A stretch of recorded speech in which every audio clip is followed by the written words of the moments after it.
Important words के बारे में समझेंगे, ठीक है, कुछ इंपॉर्टेंट लीगल वर्ड्स जो डेली लाइफ में आप यूज करेंगे ना अपनी कोर्ट प्रैक्टिस में, उसके बारे में समझेंगे। सबसे पहले प्लेंटिफ और डिफेंडेंट। प्लेंटिफ और डिफेंडेंट क्या होता है? एक तरफ आपका प्लेंटिफ होगा, एक तरफ आपका डिफेंडेंट होगा। जैसे हिंदी में वादी और प्रतिवादी भी बोलते हैं। प्लेंटिफ जो एग्रीव्ड पर्सन है, ठीक है, जिसके साथ कुछ गलत हुआ है, ठीक है, वो होगा।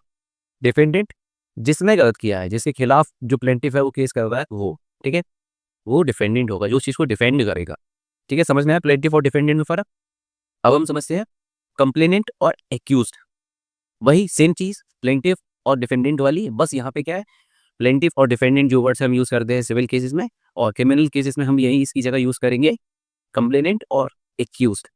कंप्लेनेंट जो कंप्लेन कर रहा है, एक्यूज्ड जिसके खिलाफ कंप्लेंट की गई है। Argument stage. अब किसी भी केस में आप सुनते हैं कि केस जो है वो आर्ग्यूमेंट की स्टेज पे है, मतलब वो केस बहस की स्टेज पे। अब उस केस में क्या होनी है? बहस हो रही है। मतलब उस केस में क्या होगा?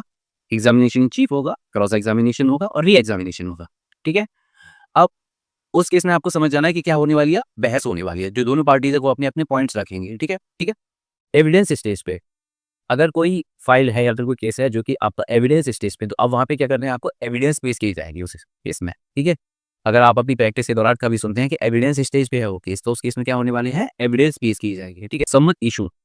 ठीक है, मोस्टली सिविल केसेस में ही समन इशू होते हैं। ठीक है, पहला क्या कि आपने अपनी तरफ से, प्लेंटिफ ने प्लेंट दायर की, ठीक है, वादी ने वाद दायर किया। ठीक है, सामने वाला जो प्रतिवादी है वो क्या करेगा? उस पर रिटन स्टेटमेंट देगा। ठीक है, उसके बाद क्या होगा? समन इशू होंगी, उस व्यक्ति को समन दिए जाएंगे कि आप आइए, प्रेजेंट होइए। ठीक है, तो आप अगर अपनी डे टू डे प्रैक्टिस के दौरान सुनते हैं कि समन इशू हो गए, मतलब अब उस व्यक्ति को समन इशू हो गए, मतलब उस व्यक्ति को आना पड़ेगा। ठीक, अपेलेंट और रिस्पोंडेंट। बहुत सी केसेस में आप सुनेंगे कि एक तरफ अपेलेंट है, दूसरी तरफ रिस्पोंडेंट है। दो अभी हमने सुना कंप्लेनेंट और एक्यूज्ड, प्लेंटिफ और डिफेंडेंट। अब ये नई चीज कहां से आ गई? ठीक है, तो इन केस अपीलार्ट वो है जिस व्यक्ति ने अपील की है। ठीक है, अब वो कोई भी हो सकता है। पिछले केस में शायद वो प्लेंटिफ हो या फिर डिफेंडेंट हो, इस केस में उसने अपील कर दिया, वो कौन हो जाए? अपीलाइट। अब जो सामने वाला व्यक्ति जो रिस्पॉन्ड करेगा वो कौन हो गया? रिस्पॉन्डेंट। चालान और चार्ज। ठीक है, अब हम समझते हैं कि चालान और चार्ज क्या होता है। चालान का मतलब क्या होता है और चार्ज का मतलब क्या होता है कि जब पुलिस की इन्वेस्टिगेशन पूरी हो जाए, उसके बाद पुलिस क्या करेगी? एक चार्जशीट दायर करेगी, उसी को हम चालान और चार्ज बोलते हैं। ठीक है, उस जो चार्जशीट है उसके ही बाद आपके जो सेक्शंस इस केस में इंप्लीमेंट किए जाएंगे वो कब होंगे? चालान और चार्ज की बात। ठीक है, किसी जगह पे चालान वर्ड यूज किया जाएगा, किसी जगह पे चार्ज, लेकिन आप समझ जाइए कि चालान या चार्ज का मतलब क्या होता है कि पुलिस ने अपनी इन्वेस्टिगेशन पूरी कर ली है, अब वो क्या कर रहे हैं? चार्जशीट दायर कर चुके हैं। ठीक है, अब इन फ्यूचर आप अपनी किसी भी केस में सुनते हैं कि केस जो है वो चालान की स्टेज पे है, तो आप समझ जाना कि क्या है कि उस केस में चार्जशीट पेश हो चुकी है। अब हम समझेंगे तलवाना क्या होता है। ठीक है, अगर आपको जो सामने वाली पार्टी है उसे तलब कर, उसे बोलना है कि आप पेश होइए, तो उस केस में आप क्या करेंगे? तलवाना दायर करेंगे। ठीक है, तलवाना डालेंगे। अब उस केस में क्या करेगी पुलिस? पुलिस उस व्यक्ति को तलब करेगी। ठीक है, उस व्यक्ति को बोलेगी कि आप कोर्ट में प्रेजेंट हुई है। ठीक है, सामने वाले व्यक्ति ने तलवाना डाला है।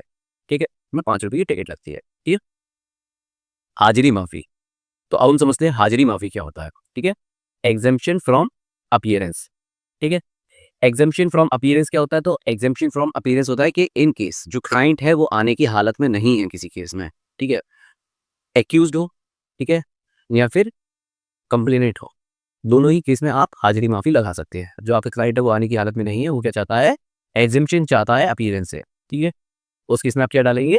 हाजिरी माफी। ठीक है, प्रैक्टिस होगी उसमें सबसे ज्यादा यूज किया जाने वाला हो। ठीक है, उसके बाद डे टू डे आपकी जो प्रैक्टिस होगी सबसे ज्यादा ये एप्लीकेशन आपको डालनी पड़ेगी। उसके बाद एडजॉर्नमेंट।